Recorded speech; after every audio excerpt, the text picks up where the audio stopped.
नमस्कार मित्रों, आपका फिर से स्वागत है एक और भगवान बुद्ध की कहानी में। दोस्तों, यह कहानी एक ऐसे व्यक्ति की है जो हर समय हर वक्त दूसरी औरतों के प्रति उत्तेजित होता रहता था।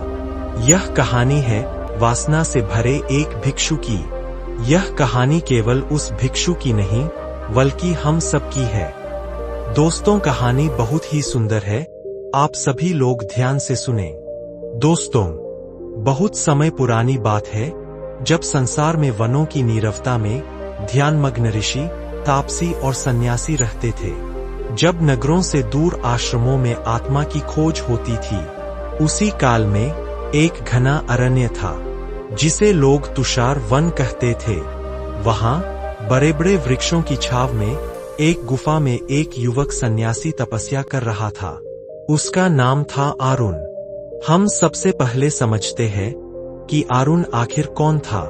दोस्तों, आरुण कोई साधारण युवक नहीं था। बचपन से ही उसमें संसार से अलग हटकर सोचने की क्षमता थी।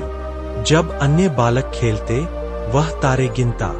जब अन्य भोजन में स्वाद खोजते, वह रोटी को भोजन या मोह के प्रश्न में उलझ जाता।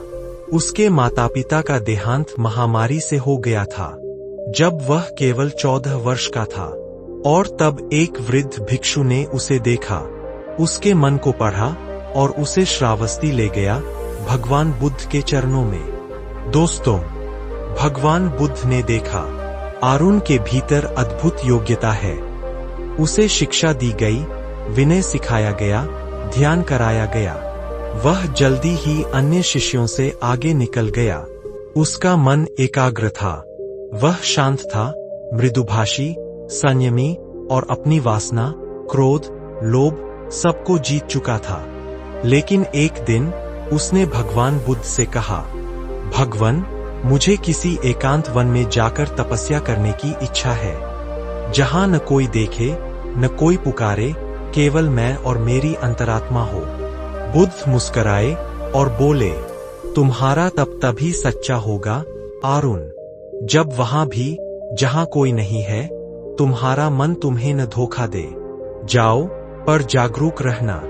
और इस तरह आरुण तुषार वन की उस गुफा में आ गया जहां केवल पक्षियों का गान था, नदी की कलकल थी और उसकी आत्मा की आवाज।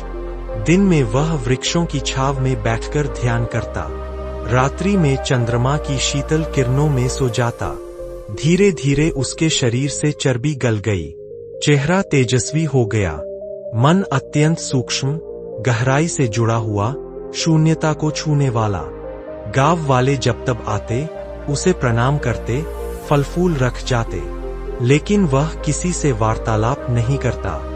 मैं किसी को न देखूं, न सुनूं, न चाहूं, यही मेरा तप है, ऐसा वह मन में सोचता था।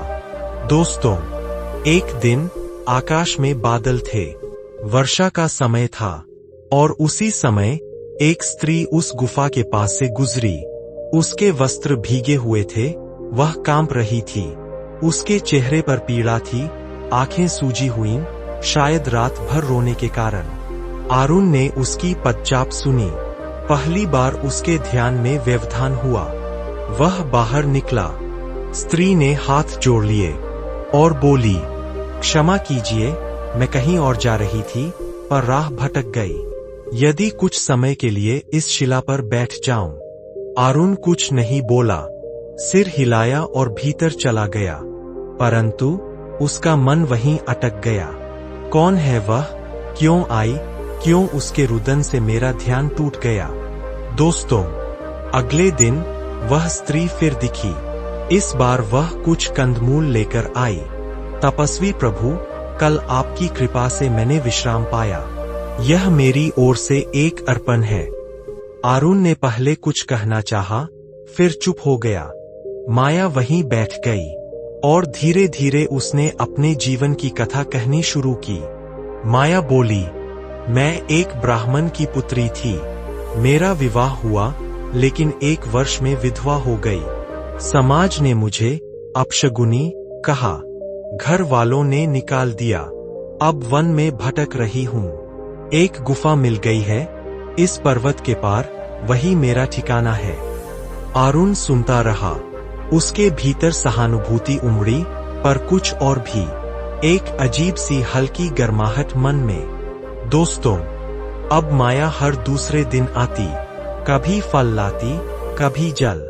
वह कहती, आपके चरणों में सेवा करने से मेरा जीवन पुनः पवित्र लगता है। आरुण मौन रहता, परंतु मन में कंपन होता। कभी उसकी आंखों की ज्योति उसे विचलित कर देती, कभी उसकी कोमल वाणी उसके भीतर गूंजती रहती।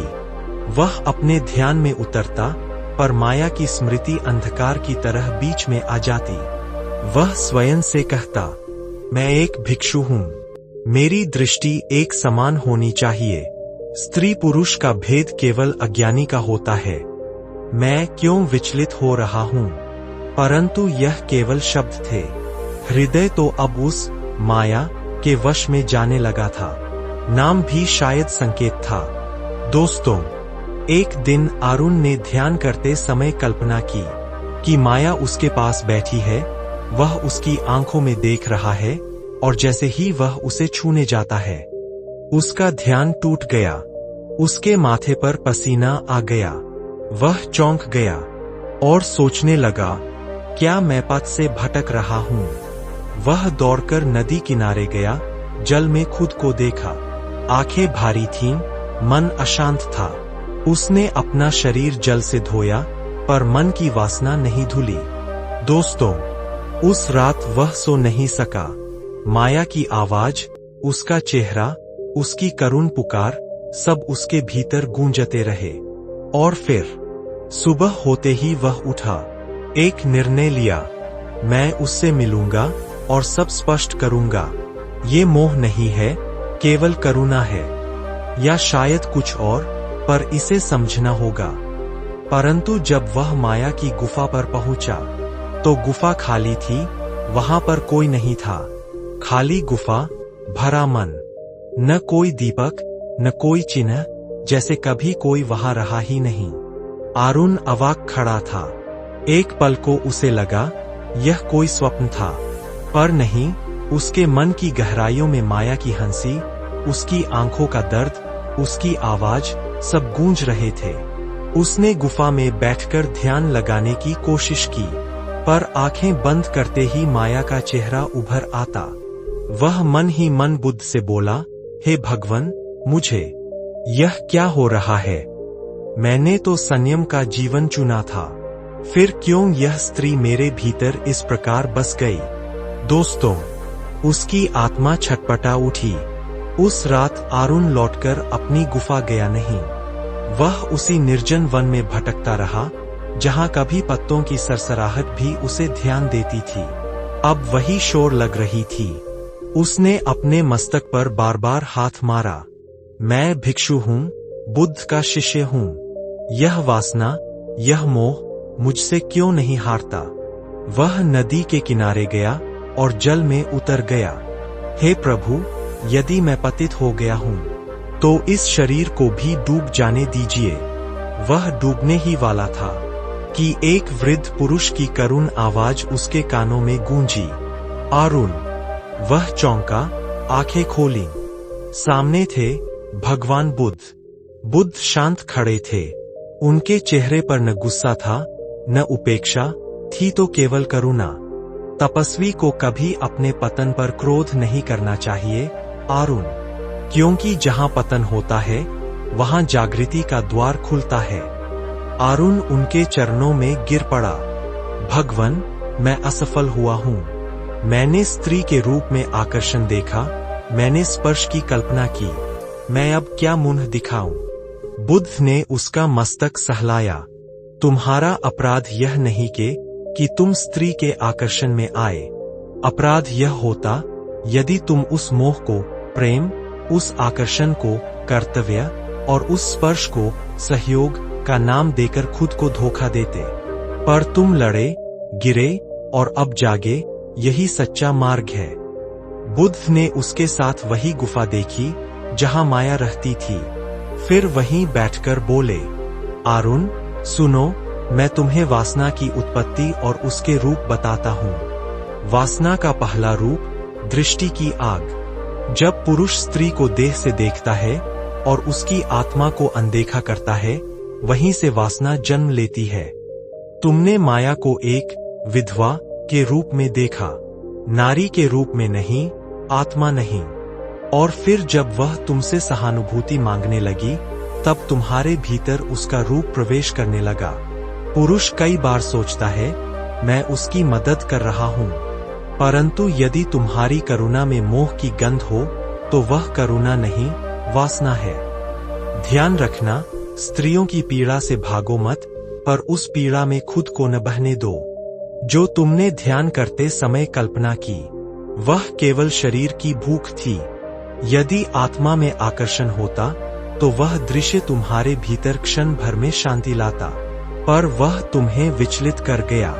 यही संकेत है कि वह वासना थी, प्रेम नहीं। दोस्तों, अब आपके मन में एक सवाल चल रहा होगा कि आखिरकार माया कौन थी।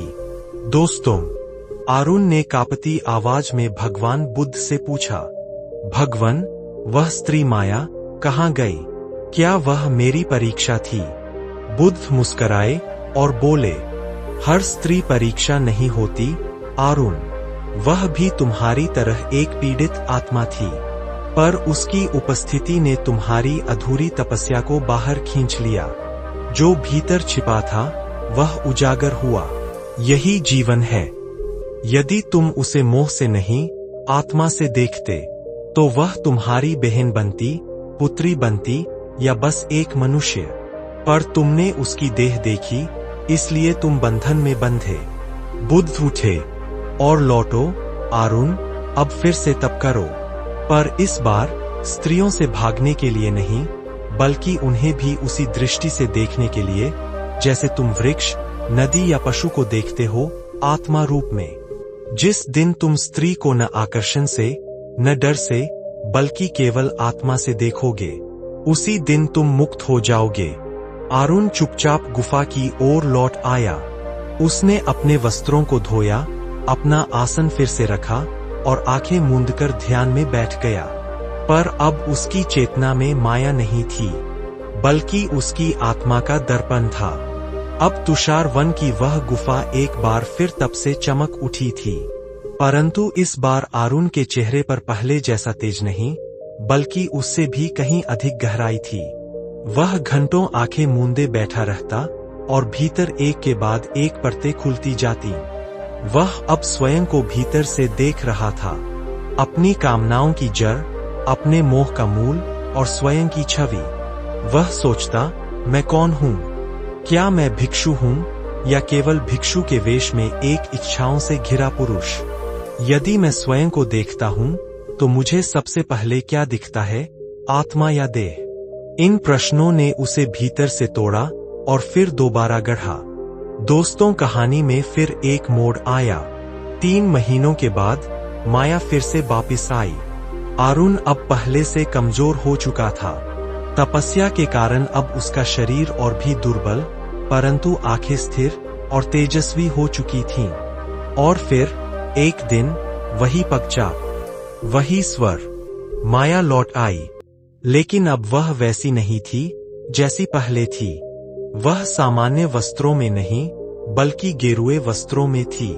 उसके बाल सन्यासिनी की भांति कटे हुए थे, आंखों में न आंसू थे न आमंत्रण, केवल शांति थी। अरुण ने आंखें खोली। तुम माया? उसने सिर झुकाया। अब माया नहीं, केवल अवमा।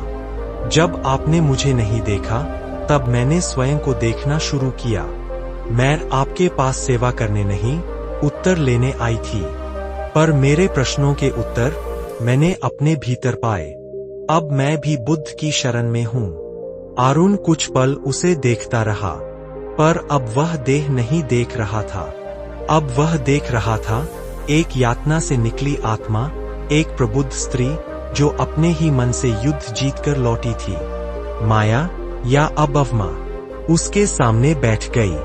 क्या मुझे यहाँ कुछ दिन रुकने की अनुमति है? अरुण ने सिर झुकाया। अब तुम भी साध्वी हो, यह स्थान जितना मेरा है, उतना ही तुम्हारा भी। अब वे दोनों एक ही वन में, 2 गुफाओं में रहते थे। माया प्रातः जल भरती, फल इकट्ठा करती और साध्वी की भांति मौन में तप करती।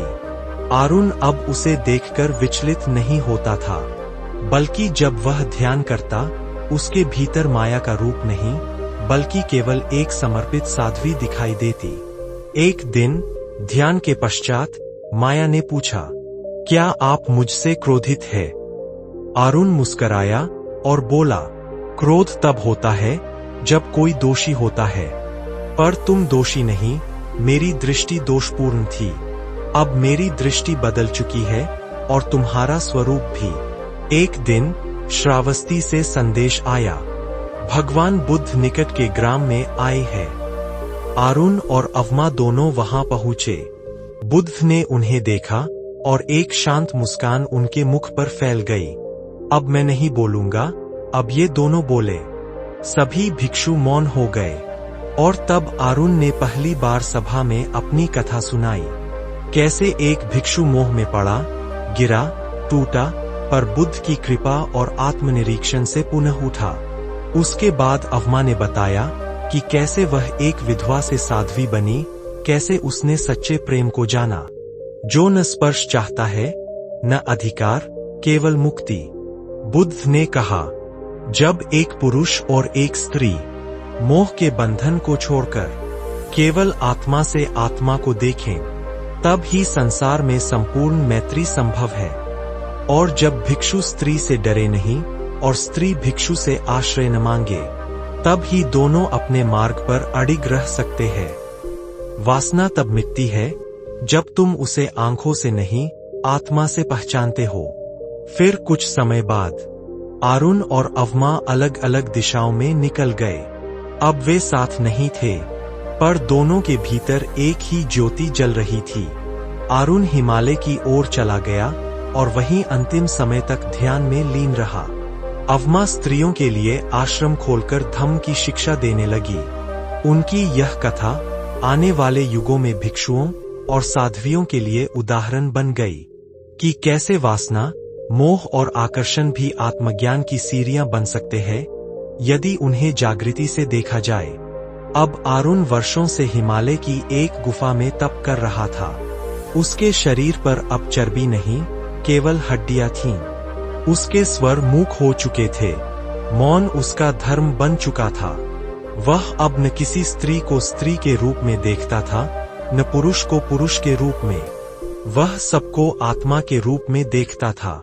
एक बार एक युवक उस तक पहुंचा और बोला, प्रभु, मैंने सुना है आप कभी मोह में पड़े थे, तो फिर आज आप कैसे इतने शांत हैं?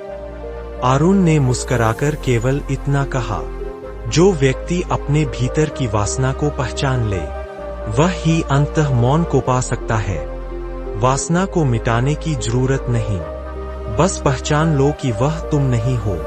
एक दिन ध्यान में बैठते समय आरुण को भीतर से आवाज आई, अब समय निकट है, यह जीवन अब समाप्त होने को है। पर इस बार उसे डर नहीं लगा। मृत्यु उसके लिए शत्रु नहीं थी, बल्कि एक नई यात्रा का द्वार थी। उसने जल पिया, अग्नि को नमन किया और पृथ्वी को स्पर्श कर प्रणाम किया। हे पृथ्वी, तूने मुझे धारण किया, अब मुझे वापस ले चल। यह जीवन सफल रहा, क्योंकि मोह से मोक्ष की यात्रा में मैं गिरा, टूटा, सीखा और फिर जागा। उस रात जब चंद्रमा पूर्ण था और आकाश शांत, अचानक आरुण की गुफा में एक छाया दिखाई दी। यह अवमा थी, अब एक वृद्धा परंतु तेजस्विनी, और बोली, मैं जानती थी तुम्हारा समय आ गया है। मैं बस एक बार तुम्हें देखना चाहती थी। उस आरुण को नहीं जो कभी मुझसे आकर्षित था, बल्कि उस आत्मा को जो अब निर्विकल्प है। आरुण मुस्कराया और बोला, अब तुम मुझे भिक्षु मत कहो, मैं अब केवल आत्मा हूं और तुम भी। दोनों मौन हो गए। वह मौन अब शब्दों से बड़ा हो चुका था। अवमा ने पूछा, क्या तुम पछताते हो कि तुम कभी आकर्षित हुए थे? आरुण ने धीरे से आंखें बंद करते हुए कहा, नहीं, अगर मैं कभी गिरा न होता तो कभी उठना भी न सीख पाता। यदि मैं मोह में न पड़ता तो मुझे मोक्ष की आकांक्षा भी न होती। हर पतन, यदि उसे जागरूकता से देखा जाए, एक सीढ़ी बन जाता है। आत्मा की यात्रा में पतन भी पुण्य है, यदि तुम उससे सीख लो। उस रात जब अरुण ध्यानस्थ हुआ तो वह स्थिर हो गया। उसका श्वास मंद हुआ और फिर बंद, पर उसका चेहरा शांत था। गुफा में केवल एक धीमी रोशनी सी फैली, जैसे उसकी आत्मा प्रकाश बनकर निकल रही हो। अवमा मौन बैठी रही। उसने कहा, आज अरुण मर गया नहीं, वह केवल देह से मुक्त हुआ और उसकी आत्मा अब मेरे भीतर गूंजती है, एक संदेश बनकर। दोस्तों, बुद्ध की दृष्टि में मर्द क्यों आकर्षित होते हैं? बुद्ध मुस्कराए और बोले, बेटा, क्योंकि वे स्त्री को आत्मा के रूप में नहीं, देह के रूप में देखते हैं। जो स्त्री को देह से देख, वह बंधता है। जो उसे पीड़ित आत्मा के रूप में देखे, वह करुणा करता है।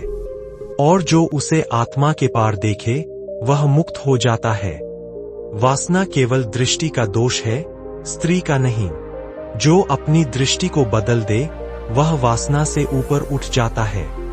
दोस्तों, इस प्रकार यह कथा न केवल एक भिक्षु के पतन और पुनर्जन्म की है, बल्कि यह हर पुरुष के भीतर चल रही उस अग्नि और उस प्रकाश की कथा है, जो उसे बार बार माया की ओर खींचती है। पर यदि वह जाग जाए, तो वही माया उसे मोक्ष का द्वार भी बन सकती है।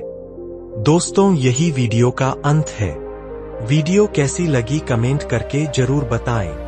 और अगर आपको हमारी वीडियो पसंद आए तो वीडियो को एक लाइक ध्यान से कर दें। हमसे जुड़े रहने के लिए हमारे चैनल बुद्ध ज्ञान को सब्सक्राइब जरूर करें। नमो बुद्धाय नमः।